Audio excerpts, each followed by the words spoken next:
Welcome to my channel. If you're new here, my name is Yaritza, and in today's video we're going to be talking about miscarriages, specifically my experience and what I've learned in this past year after I experienced a miscarriage. If you didn't know, I had a miscarriage at the end of 2020. I'll link that video up here if you want like the full details of what happened. And I've been reflecting a lot about doing this video and thinking about why do I want to do this video? Why do I want to approach this subject again? And I thought that I want to do this for myself and for you, for those of you that have reached out to me and shared your stories, for those that didn't, but that are experiencing something similar and want to have their feelings be validated, not feel alone, and maybe some comfort, hopefully. If you are currently going through a miscarriage, I am so sorry. I know that nothing that I say will make you feel better, but my heart is with you, and I hope that you get the time that you need to heal and grieve properly. Talking about grief is not a linear journey.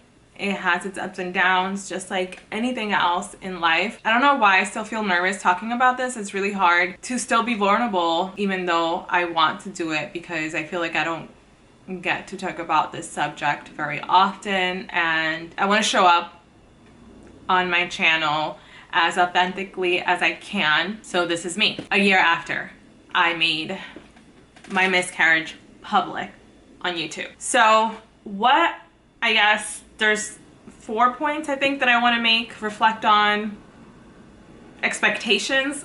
I mean, maybe expectations is a better word for instead of lessons. I don't know. The first thing I learned after, or once I was going through it, was that I learned that miscarriages are very common. 1 out of every 4th pregnancy ends up in a miscarriage, and that's a statistic that I had never heard before. And the other thing on the same lines is that I had no idea that there were different types of miscarriages. Like, for example, what I experienced was a missed miscarriage, which is basically a silent miscarriage. You don't realize that your pregnancy is no longer viable until you go to your doctor's appointment, and then they tell you, and then there's a waiting period because they're not sure and they have to make sure, and then it's this really long drawn out process. I feel like the only type of miscarriage that I had ever like kind of seen is the TV portrayal where a woman wakes up, there's blood, and she's rushed to the hospital, and the next day she's home and she has to deal with the grief and the shock and everything that comes afterwards. I grew up in a kind of conservative household where, you know, sex was a taboo subject that was never talked about.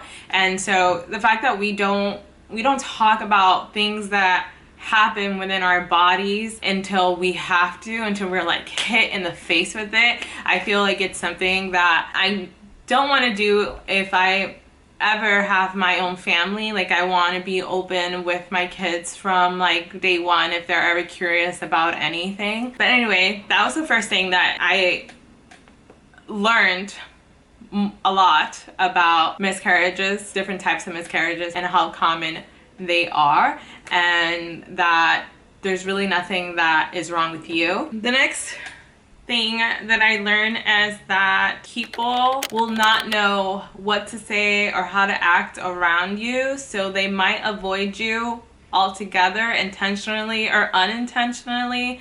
They might think that they're giving you space because that's what you need or want, but they have no clue because they haven't asked. There's also people that care about you will say all sorts of hurtful things that they don't realize can be hurtful, like everything happens for a reason, God's plan is perfect, at least you know you can get pregnant, oh, you weren't that far along. And they will ask questions that make you feel like it was your fault, like, oh, but did you do this or did you do that? If you are a friend of someone who's going through a miscarriage or a family member, the best thing that you can do is just be there for that person that's going through it. That kind of ties into the other lesson that I learned, is that you have to ask for what you want, because like I said, people are just not gonna know what to do or say. And that's something that I didn't do. I didn't reach out to anyone, and a lot of the times I didn't even like talk to my husband, and I felt like I was very alone because I was just here in my apartment, also during the pandemic, where I was not able to like just go out and be around people. You know, if you just need a friend, call them to see if you can go over their place or if they can come over your place, and if you guys can just hang out or have a girls' night, and say that, you know, you want to have a girls' night but you don't want to talk about it, or you do want to talk about it and you just want to unburden yourself, and maybe you just want to talk to somebody, maybe you just want to hug, maybe you just want to go out for a drink, maybe you just want some company or go for a walk or a hike, or you know, if you just need to be around people, which I think is kind of healthy. And unfortunately, with what's going on in the world, it is kind of difficult. Also be prepared that when you do get around people, that your feelings might still get hurt, because like I said, again, this is like the third time I'm saying it, people don't know what to say or do. Be wary of people that make it about them, or that their way of showing support is to complain about something that's going on in their life, because you know, I understand like misery loves company, so they kind of want to make you feel better in that sort of way, but that doesn't necessarily make you feel better. And you need to be outspoken about it, about exactly what you can handle and what you can't. Like somebody else throwing their problems on you or telling you about other problems that are going on around the world, and you don't have the capacity to deal with it because you're literally holding on by a shoestring, and any more weight will just snap. You need to be clear to say that and advocate for yourself and protect your energy. And it's really a tough situation for mainly for you. You're going through this, and then nobody knows kind of like how to be around you, because as a society we don't know what to do with grief. So I mean, that's a lesson, and I guess an expectation that if you're going through something similar, that's something you might have to deal with. The last one that I'm gonna get into, I think was the most shocking one for me. Well, obviously you're gonna be a different person. This event changes you as a person, and everyone's different, everyone grieves different, everyone heals differently.